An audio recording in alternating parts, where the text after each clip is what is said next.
প্রিয় লিসেনার, আশা করি সবাই ভালো আছেন। আজকে আমি আপনাদের মাঝে এসেছি এক ভয়ানক ঘটনা নিয়ে। এই ঘটনাটি যার সঙ্গে ঘটেছিল তিনি আমাদেরকে ঘটনাটি শেয়ার করেছে। যার সঙ্গে এই ঘটনাটি ঘটেছিল তার বাড়ি সিরাজগঞ্জ জেলার বেলকুচি থানার কোনো এক গ্রামে। তার নাম সোহেল ভাই। সেই সোহেল ভাই আমাদেরকে তার ঘটে যাওয়া ঘটনাটি পাঠিয়েছে। তো সেই ঘটনা তার কাছ থেকে শুনবো। প্রিয় লিসেনার, ঘটনা শুরু করার আগে আমি কিছু কথা বলতে চাই। যারা এখনও আমার চ্যানেলটাকে সাবস্ক্রাইব করেননি অবশ্যই আমার চ্যানেলটাকে সাবস্ক্রাইব করবেন। আমার ঘটনা কেমন লাগে আপনাদের অবশ্যই লাইক কমেন্ট শেয়ার করবেন। কি এমন ভয়ানক ঘটনা ঘটেছিল, সেই ঘটনাটি কেমন আমরা তার কাছ থেকে শুনব। সোহেল ভাই সিরাজগঞ্জ জেলার বেলকুচি থানার কোনো এক গ্রামে থাকতেন। তার সাথে ঘটনাটি ঘটেছিল 2023 সালের জানুয়ারি মাসের শেষের দিকে তার সাথে এই ঘটনাটি ঘটে। সেই ঘটনাটি প্রিয় লিসেনার সোহেল ভাই আমাদেরকে শেয়ার করেছে। সেই ঘটনাটি আমি আপনাদের মাঝে শেয়ার করতে যাচ্ছি। সোহেল ভাই একজন তাঁতের কাজ করত, লুঙ্গি বুনাতো। তার বাড়ি থেকে কিছু দূর ফ্যাক্টরিতে সে লুঙ্গি বোনানোর কাজ করত। তার বাড়ি থেকে হেঁটে যেতে হতো। 15 থেকে 20 মিনিট সময় লাগতো তার বাড়ি থেকে হেঁটে যেতে ফ্যাক্টরিতে। সে রোজ হেঁটে যাইতো। আর যেখান দিয়ে সেই সোহেল ভাই যাওয়া আসা করতো, যে রাস্তা দিয়ে যাইতো, সেই রাস্তার ধারে ঘন জঙ্গল ছিল। আশেপাশে তেমন বাড়িঘর ছিল না, ফাঁকা ফাঁকা এমনি জায়গায়, মাঠ ফাঁকা জায়গা, ঘন জঙ্গল ছিল। সেখান দিয়ে তার ফ্যাক্টরিতে রোজ যাওয়া আসা করত। লুঙ্গির ফ্যাক্টরিতে কাজ করত সোহেল ভাই। সোহেল ভাই সপ্তাহে তাদের কাজের খুব চাপ থাকতো। এক সপ্তাহে তাদের কাজ শেষ করে সপ্তাহে বিল নেওয়া, পরের সপ্তাহে কাজ শুরু করতে হতো। সপ্তাহের দিকে তাদের কাজের খুব চাপ যেত, তাড়াতাড়ি কাজ ডেলিভারি যাব, বাড়িতে একটু কাজও আছে। আর যে ওই ফ্যাক্টরিতে আরও যে লোকগুলা ছিল তারাও তাঁতের কাজ করতো, তারাও লুঙ্গি বানাতো। তারা সোহেল ভাইকে বলল যে, সোহেল ভাই তোর তো আজকে আগে হয়ে গেছে, তাহলে একটু দাঁড়া, একসঙ্গে যাবো নে। আমাদের হয়তো আর সর্বোচ্চ 30 মিনিট হলে লাগবে, আধা ঘন্টা হলেই হয়ে যাবে। একটু যদি দাঁড়াস তাহলে একসাথে যাবো নে। সপ্তাহ যেহেতু শেষ, সবাই মিলেমিশে যাবো নে, আবার কালকে নতুন সপ্তাহের জন্য আবার মিলেমিশে আসবো না। সোহেল ভাই বলে যে, তোদের আধা ঘন্টা লাগবে, তোদের এই আধা ঘন্টার মধ্যে তো আমি বাড়িতে পৌঁছাই যাব। আমার বাড়িতে একটু কাজ আছে, আমি বাড়িতে একটু তাড়াতাড়ি গেলে ভালো হয়। তোর ভাবি বলছে যে আজকে যেহেতু সপ্তাহ শেষ, যদি আগে কাজ শেষ হয়ে যায় তাহলে একটু আগে আসার চেষ্টা করো, বাসায় একটু কাজ আছে। সেই তার সহপাঠীরা তাকে বলে। তার সহপাঠীর কথায় সেই সোহেল ভাই কিন্তু আসলে শোনে না। সোহেল ভাই সেই প্রায় সন্ধ্যা লাগার আগে আগে ফ্যাক্টরিতে বের হয়। ফ্যাক্টরিতে আসতে তার 15 থেকে 20 মিনিট সময় লাগবে বাড়িতে আসতে। সে বলে যে প্রায় তো সন্ধ্যায় লেগে যাচ্ছে, সন্ধ্যার দিকে তো আমার একটা কাজ আছে, তাহলে তো আমি এই 15-20 মিনিট আমি বাড়ি যেতে পারবো। তোরা যেহেতু আধা ঘন্টা বলছিস, আধা ঘন্টা অনেক আমার একটু দেরি হয়ে যায়, তাহলে আমি হাঁটতে থাকি, বাড়িতে যেতে থাকি, তাহলে তোরা পরে আয়, হয়তো রাস্তায় দেখা হয়ে যেতে পারে। আর না হলে বাড়িতে তো থাকবোই না, বাড়ির কাজ শেষ করে আমরা কোনো পাশে এক দোকানে বসে হয়তো কথাবার্তা বলবো। এই বলে সেই সোহেল ভাই সেই ফ্যাক্টরির থেকে রওনা দেয়। রওনা দিয়ে যখন সেই ফ্যাক্টরি পার করার পরে যে সেই রাস্তার পাশে যে ঘন জঙ্গল, সেই জঙ্গলের কাছে এসেই সন্ধ্যা লেগে যায়। একদম সন্ধ্যা লেগে যায়। ওই জঙ্গলের পাশে আসার পরে সোহেল ভাই বলে, এখানে তো সন্ধ্যা লেগে গেল, এই জঙ্গল, আরও তো একটু তাড়াতাড়ি যেতে হবে, পাও চালিয়ে যেতে হবে, বাড়িতে কাজ আছে। আর এই যাতার জঙ্গলের পাশেই সন্ধ্যা লেগে গেল। তখন সেই হাঁটতে হাঁটতে যখন জঙ্গলের পাশে যে রাস্তা জঙ্গলের মাঝখানে আসে, তখন একটা মহিলা ওই রাস্তার নিচে, মানে জঙ্গলের সামনে, ওইখানে বসে কান্না করছে। সোহেল ভাই হাঁটতে হাঁটতে সেই কান্নার আওয়াজ শুনতে পায়। সোহেল ভাই ভাবে যে এখানে সন্ধ্যার পরে কে কান্না করে, এখানে তো সেই রকম আশেপাশে তো বাড়িঘরও নেই, বাড়িঘর আছে তো এখান থেকে তাও 10-12 মিনিট তো হেঁটে যাওয়ার পরে তো বাড়িঘর হবে, এখানে তো তেমন কেউ নাই যে এখানে বসে কান্না করছে, কে হতে পারে। আবার আমি তো ভুল শুনি নেই, সন্ধ্যার সময়, সন্ধ্যা ঘোর ঘোর হয়ে গেছে, হয়তো আবার আমি ভুলও শুনতে পারি। যখন সোহেল ভাই আবার হাঁটতে থাকে, তখন সেই আওয়াজটা আবার শুনতে পারে যে একটা মহিলা কান্না করছে। সোহেল ভাই ভাবে যে তাহলে তো প্রথম শোনাই তো ঠিক ছিল, আসলে কেউ একজন কান্না করছে, তো দেখি দাঁড়ায় কে কান্না করে। দেখে, তাকায়া দেখে সোহেল ভাই যে একটা মহিলা চুল এলোমেলো, চুল ছাড়ে দিয়ে বসে কান্না করতেছে। সোহেল ভাই তখন জিজ্ঞেস করে যে কে আপনি, এখানে বসে কান্না করছেন কেন? নাকি বাড়ি থেকে রাগটাগ করে এখানে আসছেন, হয়তো বাড়িতে ঝগড়াঝাটি লাগতে পারে, তো ঝগড়া টগড়া করে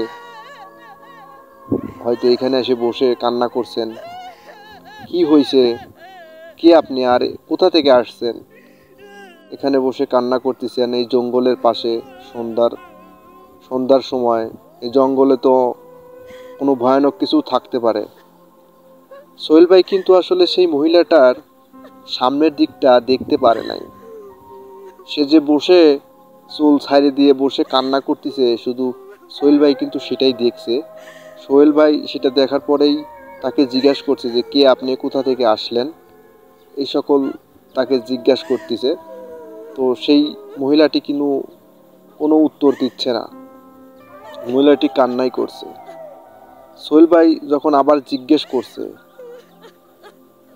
মহিলাটি বলছে যে আমি এখানে বসে আছি, আমার এই জঙ্গলে কিছু হারিয়ে গেছে, আমি সেই জন্য এখানে বসে কান্না করছি, আমি একা একা জঙ্গলে ঢুকতে সাহস পাচ্ছি না, হয়তো কান্না করছি যে রাস্তা দিয়ে যদি কেউ যায় তাহলে আমাকে ডাকবে, আর ডাকলে তার সাথেই আমি জঙ্গলে যাব, জঙ্গলে যাই আমি সেই জিনিসটা খুঁজব। কী জিনিস মহিলার হারিয়েছে, মহিলা সেই জিনিসটার নাম কিন্তু সোহেল ভাইকে বলে নেই। সোহেল ভাই ভাবছে হয়তো বিকেল টিকেলে হয়তো এখানে কোনো বেড়াতে আসছে বা কোনো কাজে আসছে, বা এখান থেকে ঘুরে যেতে গেলে হয়তো জঙ্গলে কিছু কিছু পড়ছে, হয়তো বাড়িতে যা সেটা পায়নি, এই জন্য হয়তো মনে হয় বাড়ি থেকে এসে এখানে কান্না করছে। সোহেল ভাই বলছে ঠিক আছে, তাহলে চলেন দেখি আপনার কি হারাইছে, যদি পাওয়া যায়, মানুষের যদি কোনো উপকার করতে পারি তাও নিজের কাছে ভালো লাগবে। এদিকে বন্ধুদের বলেও আসলাম যে আমার আজকে বাড়িতে কাজ আছে, অনেক তাড়াতাড়ি যাব, ওদেরও সাথে নিয়ে আসলাম না, আবার এখানে এসে তো আমার সেই কাজটা হবেই না, সময়টা নষ্ট হয়ে যাবে না। সময় নষ্ট হোক, তাও তো একটা মানুষের উপকারের কাজে আসলাম, উপকার করতে পারলাম। এটা বলে সোহেল ভাই তখন সেই মহিলাটার পিছন পিছনে যায়। মহিলাটি হাঁটতেছে, কিন্তু মনে হচ্ছে যেন পাও মাটিতে নাই, মাটি থেকে অনেক উপরে তার পাও, আর মহিলাটি একদম কালো, চুলগুলো অনেক বড় বড়। তখন সোহেল ভাই ভাবে যে এ তো কোনো মানুষ না, আর মানুষ হলে তো তার পাও দেখা যাইতো, হাঁটতে গেলে তো তার পাও দেখা যাইতো, এ তো কোনো মানুষ না, এ নিশ্চয়ই কোনো ভয়ানক কোনো জিনিস। সোহেল ভাই এটা বলে মনে মনে, আবার ভাবে যে না, এখানে কোনো ভয়ানক জিনিস কোথা থেকে আসবে, এখানে কোনো ভয়ানক জিনিস নেই, হয়তোবা আমার প্রথম দেখায় ভুল হতে পারে। আর সোহেল ভাই যে ফ্যাক্টরিতে যে সহপাঠীদের সাথে কথা বলে আসছে, সেই সহপাঠীরা কিন্তু ফ্যাক্টরি থেকে রওনা দিছে। সোহেল ভাই কিন্তু আর আগাচ্ছে না, যে আমি কি দেখলাম। হঠাৎ করে সোহেল ভাই দাঁড়া গেল। যখন সে আরেকবার তাকালো, দেখে যে না, আসলে আমি যেটা প্রথমবার দেখেছি সেটাই সত্য।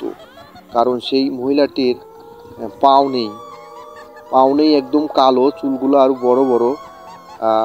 সেই মহিলাটি সোহেল ভাইকে বলছে, আপনি দাঁড়ালেন কেন, আসেন, আর একটু গেলেই আমার সেই যেখানে আমি জিনিসটা রেখেছি, আমি সেই জিনিসটার ওইখানে গেলেই পাবো, আমি জায়গাটা পাবো, আর একটু আসেন। সোহেল ভাই বলছে যে না, আপনি যান, আমি এখানে দাঁড়া আছি, কোনো কিছু হইলে আমি সেটা দেখবো না, এখানে আছি আমি দাঁড়া, আর বেশি দূরে আমি যেতে চাই না। যখন সেই সোহেল ভাই এই কথাটি বলে, তখন ওই মহিলাটি ঘুরে তাকায়। ঘুরে তাকানোর পরে সোহেল ভাইকে সেই মহিলাটি বলে যে আয়, আর একটু আগেলেই আমার সেই জায়গাটা পাবো, সেই জায়গাটা আমি গেলেই সেই জিনিসটা আমি নিয়ে বাড়ি ফিরতে পারবো, আর একটু আয়। তখন সোহেল ভাই ওই মহিলার দিকে তাকায়।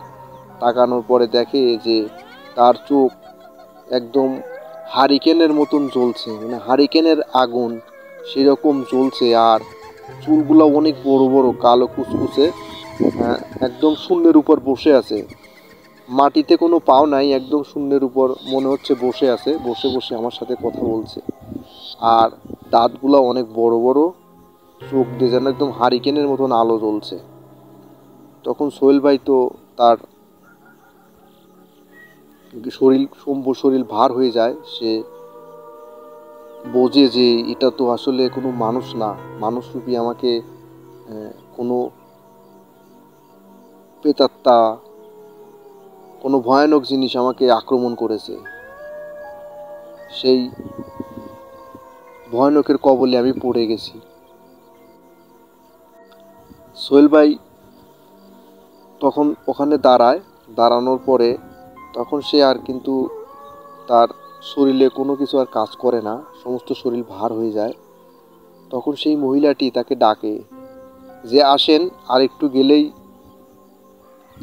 গেলেই সেই আমার জায়গাটা পাবো, সেই জায়গায় গেলেই আমি সেই জিনিসটা নিয়ে বাড়ি ফিরতে পারবো।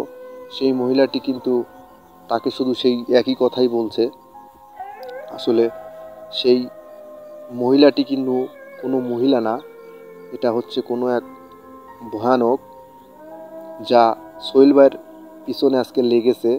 হয়তো সোহেল ভাইয়ের সাথে কোনো ভয়ানক ঘটনা ঘটানোর জন্যই কিন্তু আসলে সোহেল ভাইয়ের পেছনে লেগেছে। সেই সন্ধ্যার সময় সোহেল ভাই যাওয়ার পথে সেই গহীন জঙ্গলে এই ধরনের ভয়ঙ্করের কবলে পড়েছে সোহেল ভাই তার সাথে কথা বলছে, তাকে মহিলাটি ডাকছে সোহেল ভাইকে। সোহেল ভাই বলছে যে না, আমি এখানে দাঁড়াবো। সোহেল ভাই সেই সহপাঠীরা কিন্তু রাস্তা দিয়ে যখনই জঙ্গলের পাশে চলে আসে, সেই রাস্তার মাঝখানে জঙ্গল মাঝখানে সোজা সোজা, সেখানে আসলে কথা শুনতে পায়, কোনো কথা শুনতে পায় যে না, আমি আর যাব না, আমি এখানে দাঁড়ালাম, আর একটু গেলেই হয়তো ভালো হতো, সেই মহিলাটা বলছে। আর সোহেল ভাই কিন্তু বলছে যে না, আমি এখানেই দাঁড়ালাম, আপনি সেই জিনিসটা নিয়ে আসেন। তো তাদের সহপাঠী ভাবছে যে তারা 2 থেকে 3 জন ছিল, তিনজন ছিল, তারা 3 জন কাজ শেষ করে যাচ্ছিল। তখন ভাবে যে এত রাত্রে এই রাস্তার নিচে জঙ্গলের সামনে কে কথা বলে, চল তো যাই, দেখে আসি কি সমস্যা হলো, এখানে হয়তো কোনো কাজে টাজে আইসিয়া কোনো টিপদে পড়লো নাকি, চল তো যাই দেখে আসি। তখন তার সেই যে 3 জন সহপাঠী সোহেল ভাইয়ের 3 জন সহপাঠী আসলে সেই রাস্তার নিচে যখনই গিয়ে তাকায় দেখে যে এখানে সোহেল ভাই, তখন সেই সোহেল ভাইকে একজনের সাথে কথা বলতে দেখে, কিন্তু আসলে সেই তিনজন ব্যক্তি তাকে দেখতে পারে না। সোহেল ভাই কথা বলছে যে না আমি আর যাব না, আমি এখানে দাঁড়ালাম।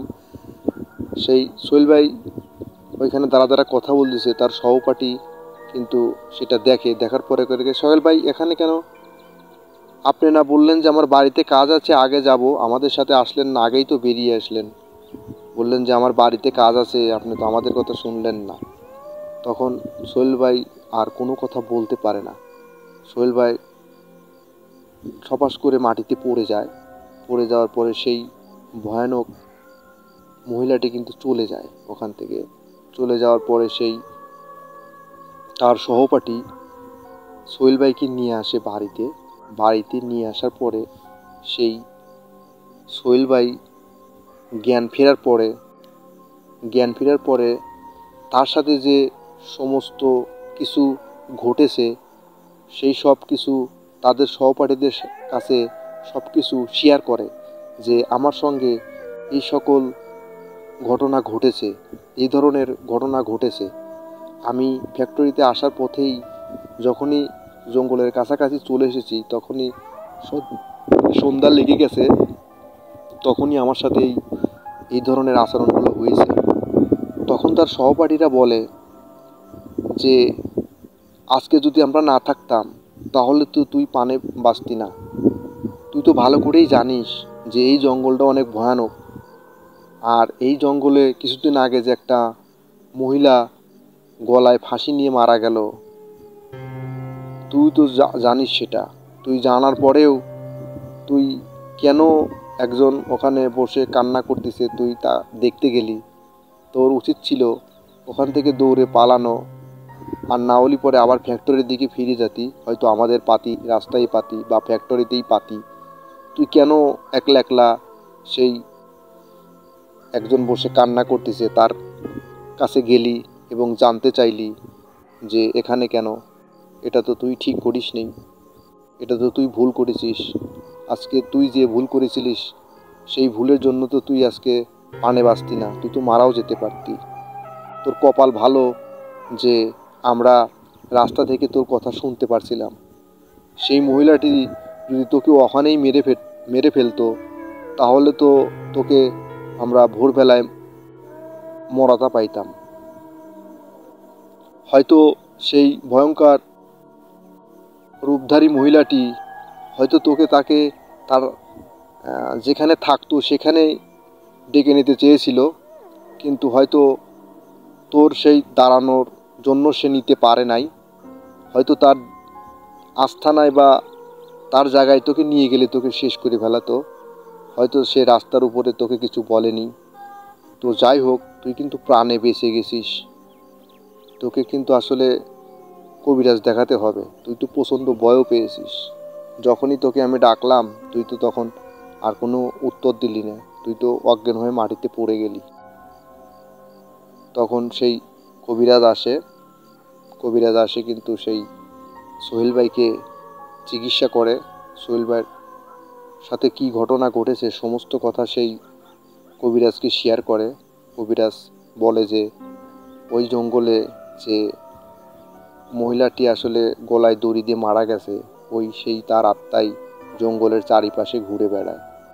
আর তারপরেও আজকের দিনটা ছিল কিন্তু অমাবস্যা। সেই অমাবস্যার কারণেই তার শক্তিটা আসলে আরও বেড়ে গেছে।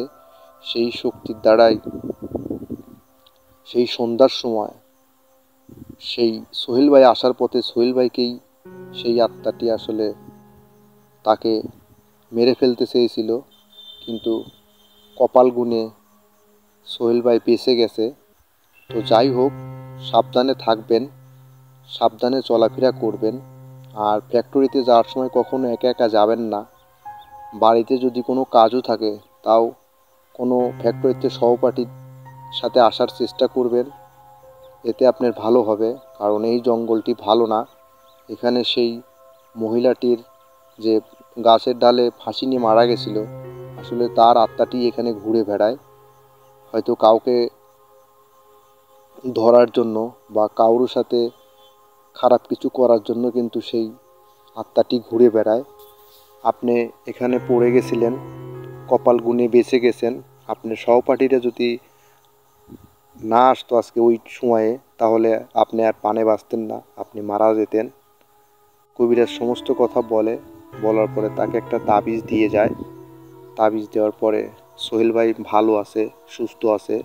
সোহেল ভাই সেই আগের মতো কাজ করছে, সেই সহপাঠীদের সাথে যায়, সহপাঠীদের সাথে আসে। একা একা সেই আর জঙ্গলের পাশ দিয়ে আসে না, যায়ও না। সে ভালো আছে, সুস্থ আছে। প্রিয় লিসেনার, আমাদের মধ্যে অনেকেই আছে যে সকল ভৌতিক তারা বিশ্বাস করে না।